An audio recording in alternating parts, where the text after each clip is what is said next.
Hello and welcome to my channel again. So before we continue with the training and I show you how to create the configurator part of this tutorial, I need to fix and help you with some things that happened in the previous video and how to correct those things, especially the course problem when loading models. So first I will show the problem and then I will show you how to correct it. Okay, so let's start by loading another model here. I will just grab some other GLB file.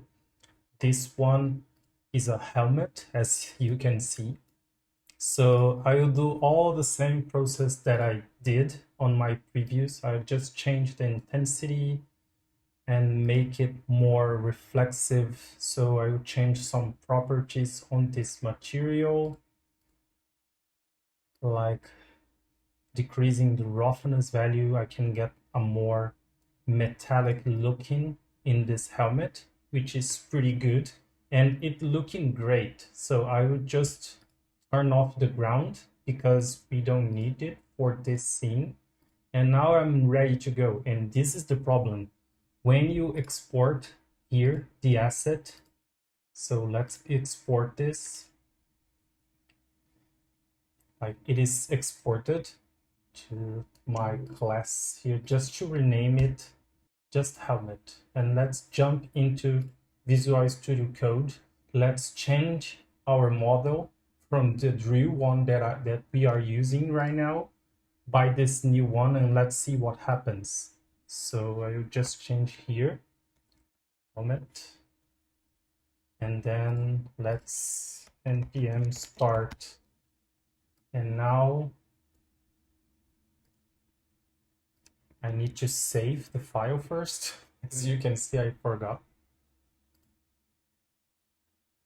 And like it is there, it is working, and I don't see any errors from the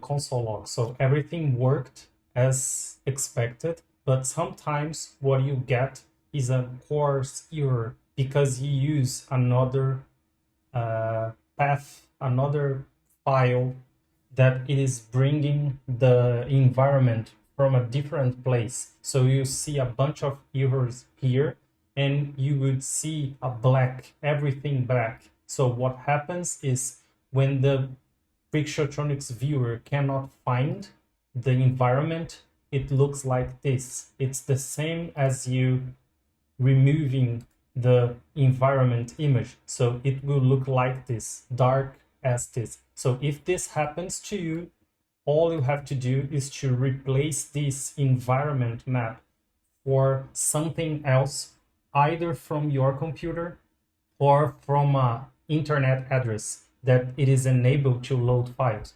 What I do as for demo purposes, I upload files in a glitch environment or a code sandbox, whatever you want. So I will grab this HDR file, can be any HDR file you find over internet and you want to use. You upload it here on glitch, and this will give me like a path so I can change inside my GLB file on Pixotronics. So you copy this URL here, then you go back to your environment settings and say from URL, and then you place that URL here. It will load the same texture, the same file, everything working. You export again this file here, and now use this file, this new downloaded file with this new information on your project. So now nothing will change for us here. Nothing will change because we're already getting locally the right result, but maybe when you load it like in a hosted environment, it can give you the coarse problem. So this is the path you can follow to change it. So I would just replace it here and then change here the loaded file for the helmet 2, save. It will not change anything here because it was previously working, but now I'm pretty sure this will not give us any errors when we upload this to a server. So this is how you correct the course problem. And let's continue on the next step. So I just brought back our drill here to continue our tutorial, and some things have changed from the previous tutorial I recorded because the Pixotronics got an update, like a huge one with a lot of new features. I plan to describe all of them in our next tutorials, but the most important ones was related to the clip background, because like now you have this line here, it is already like in our I was using it twice, so we already have this in our repository for this tutorial here. You can find the source files on my GitHub page, but this is important to add, and you have this line on your side because this can guarantee that the background will be clipped, even though if you not enable this on Pixotronics side, now you can enable this by this line here. So you can totally get the background transparent on your files. And also this line here is very important because it is disabling the camera controls inside the Three.js scene that Pixotronics is using. If you do not use this line here, let's comment this out. What happens is that the GSAP will be fighting against the camera control with the file. So as you can see, the animation is very glitchy and looks like not smooth at all. So the magic line that make this disappears is this line here. It is telling to the viewer to deactivate camera inside that scene, to set the camera options and disable the controllers. It is the same as disabling the orbit controls on a default Three.js project. So, and now as you can see, it is very smooth, the animation. So if you were getting that strange problem, this is how you solve it. And other new line, which is important to observe, is this line here. So previously we had like more lines telling the camera to the Pixotronics camera to update its position and also the target. Now they have this new function here, so they can understand we are trying to update both at the same time with just this command here. So like I said, the new repository, the new version of this repository is already updated with these values and these new lines. But if you are watching this before the new version, or if you started with the previous tutorial with the first version of the Pixotronics, you should update like your project and use those new lines. And remember to also update your installation. You need to make sure that in your packet.json, your files are using the last version for the Pixotronics viewer. If it is not, you can use those two numbers here and reinstall your dependencies. So you remove the package lock.json and also the node modules, and then reinstall everything with npm install. So you get a new fresh version of this with all these new functionalities working pretty good. And now let's start by doing the configurator part of this tutorial. And now let's create the configurator part of our tutorial. What we want is to place like a button here. It says like configurate or navigate or explore, and then the user can take the control over the model again, because now we are trying to avoid the controlling by using the the scroll to interact with this model, but we can totally gain back control. So let me show the end of it. We will enable the controller again. So we will set this to true, and we will get that strange behavior, like that is like jumping animation. But what we want in the end is to like make all the sections display known, also the footer to display known, and we want to give the WebGI canvas pointer events all.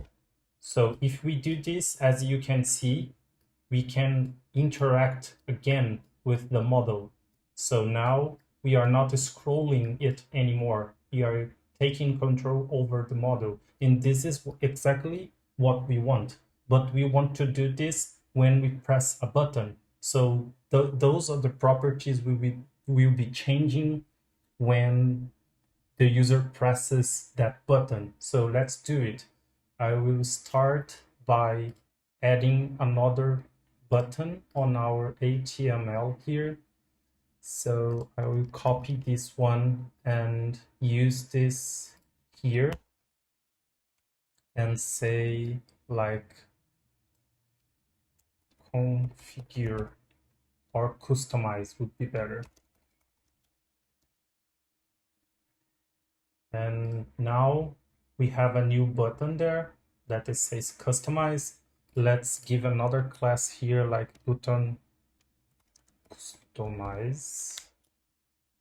And now let's create the listener for it in our file here. As we have this one that scrolls up, we will copy all of this and say customize. And let's only change the carry selector to this new button. And let's see if we can, we don't need to do all of this because we only have one button to add an event listener. So we can do this like directly. I think so. No, it is not. I'll keep this as it is because I'm not that experienced with the TypeScript. But after this, I will change to be like a simplified one. It should be like this here. Like this would be simpler. We don't need for each because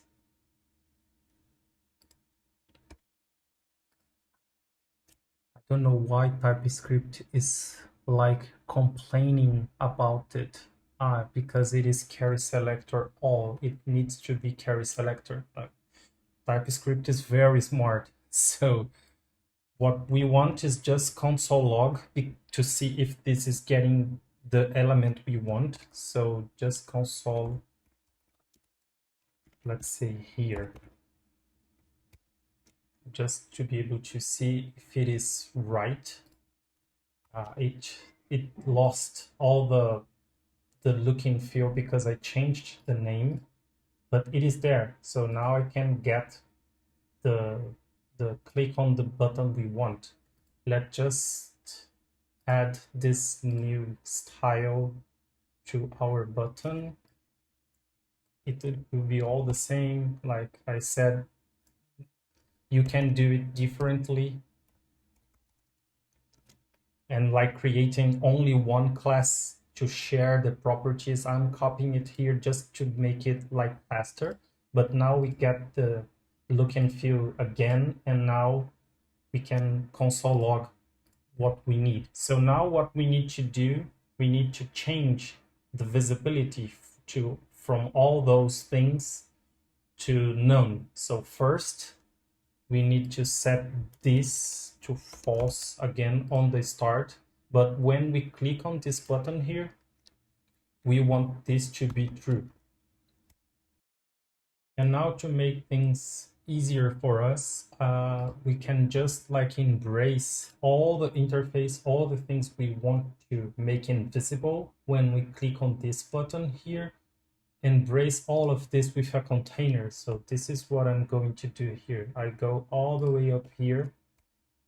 I will keep the navigation, but we can embrace this if you want to also make the navigation more invisible, but it's not the case for me. So I'll just make like this div here, and now make everything except for the WebGI viewer inside this div. Now it is embraced with a container. I will just give this a class as a container, and then nothing will change. We can declare like a variable here, like a const, to have the variable sections, and the sections will be a carry selection looking for a container as an HTML element. And now what we can do is sections dot style dot display equals none. So let's see what happens. What should happen is when we click on this button here, everything disappears. So it is working, but I still cannot control the viewer. So the camera is enabled, but we need to change the pointer events container for the WebGI viewer. So I guess we already have like a viewer here that it is like our viewer. Let me see. Yes, we can use this line here. So it is creating. Now we can use like a different, the same approach we are using here. So we'll declare other line. Let's look for the WebGI canvas container.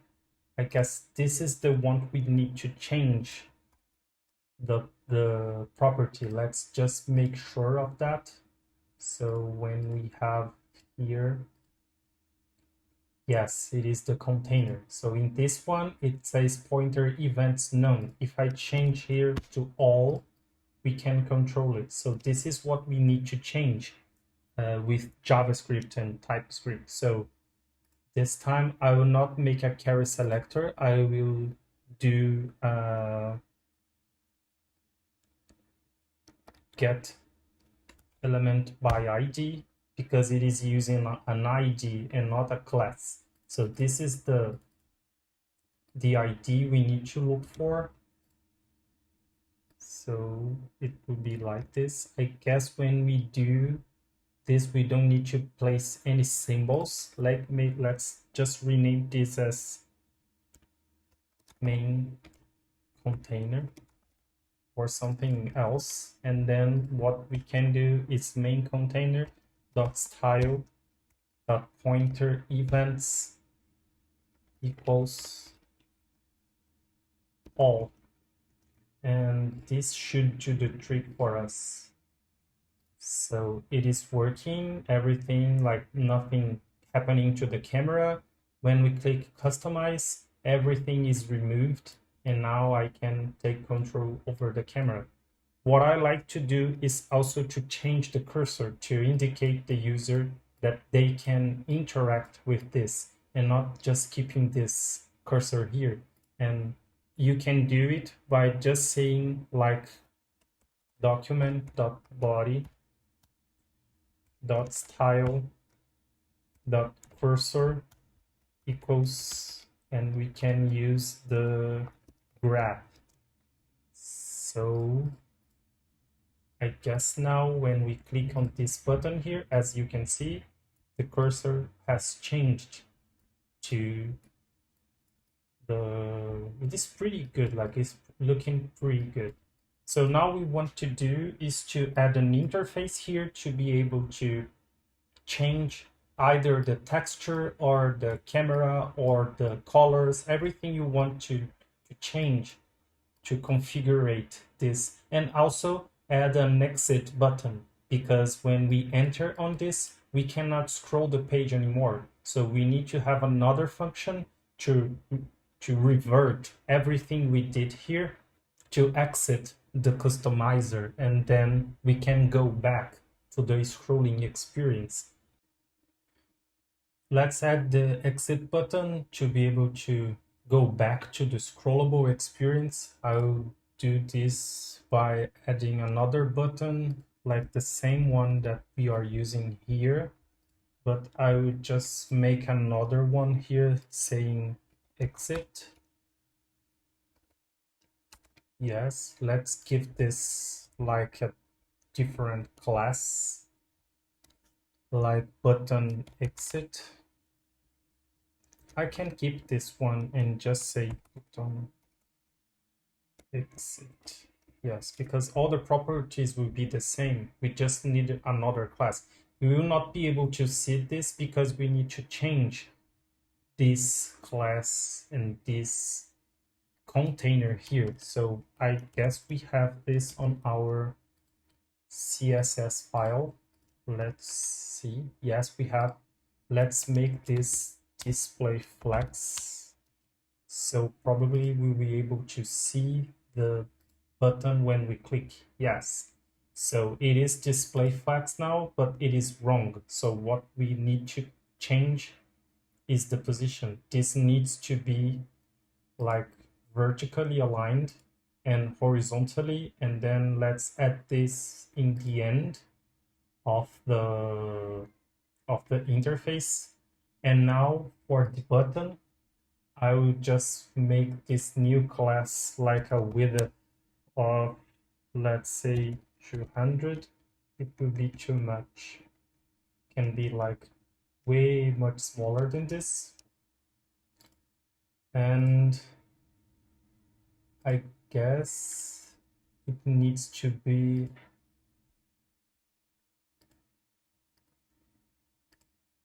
align item center. We don't need this one here. So we can copy all these properties, all these declarations to paste it here. And also for this new button, the button exit will be this width and a margin button to be like 5%. I guess 5 is okay. So make this, and then let's create button exit here. Double dash, yes. So it is saved. Now when you refresh, I will still not be able to see because we need to press here to be able to see the button. But it is there from the beginning of the experience. It is just not visible yet. So what we can do now is just create like a click to this button using the same technique we created here. So I will replicate all of this, say exit customizer.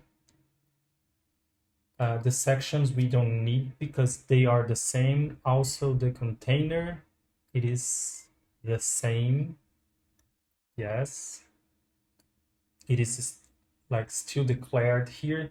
We need to search now for the button exit here. And now we need to revert everything. So make this false, make this display flex, make pointer events none again, and make the cursor default.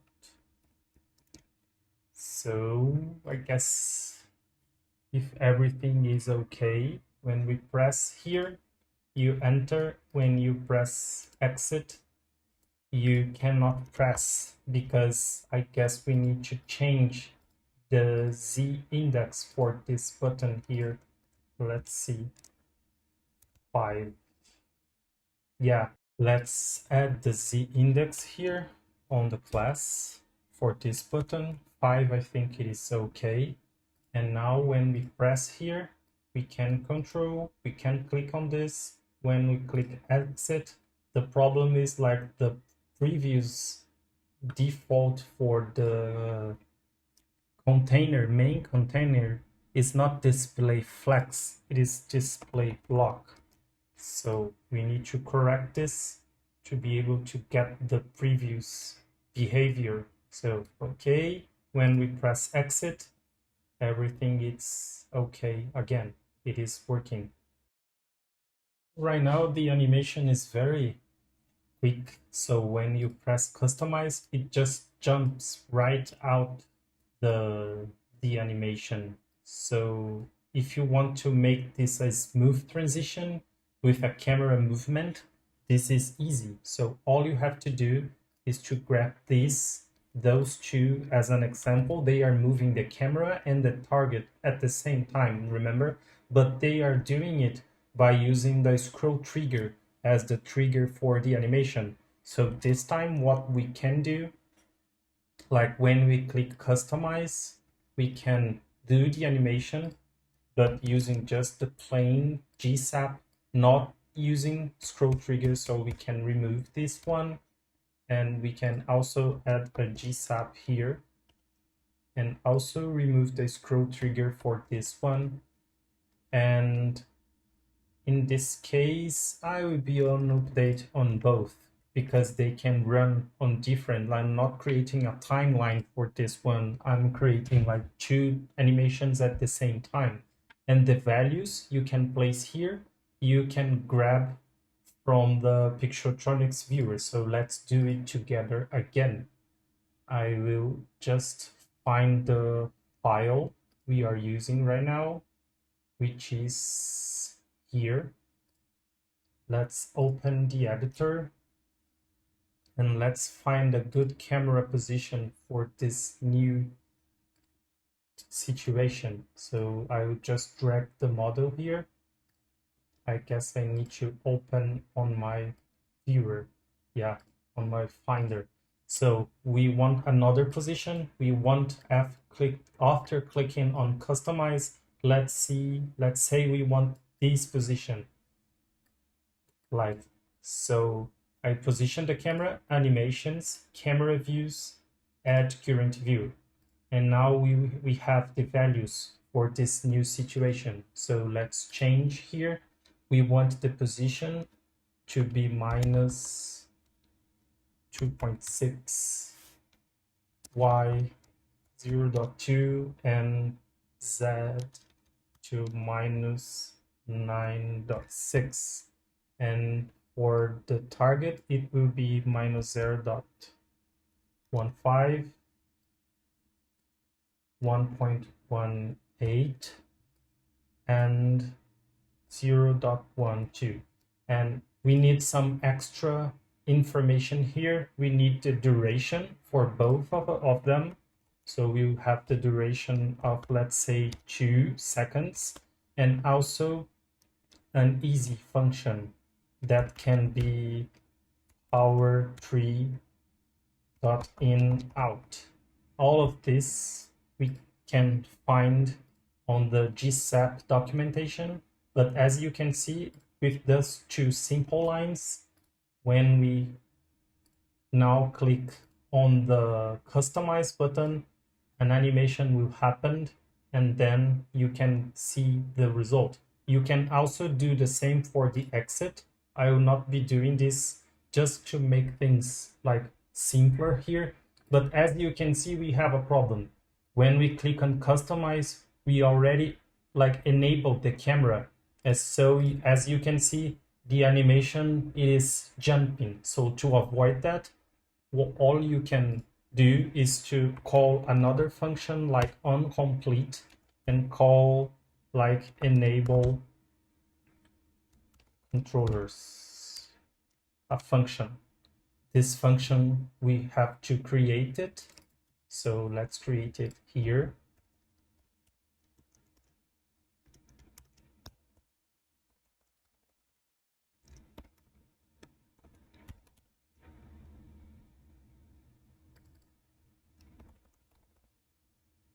And now all we can do is only enable this when the animation finishes.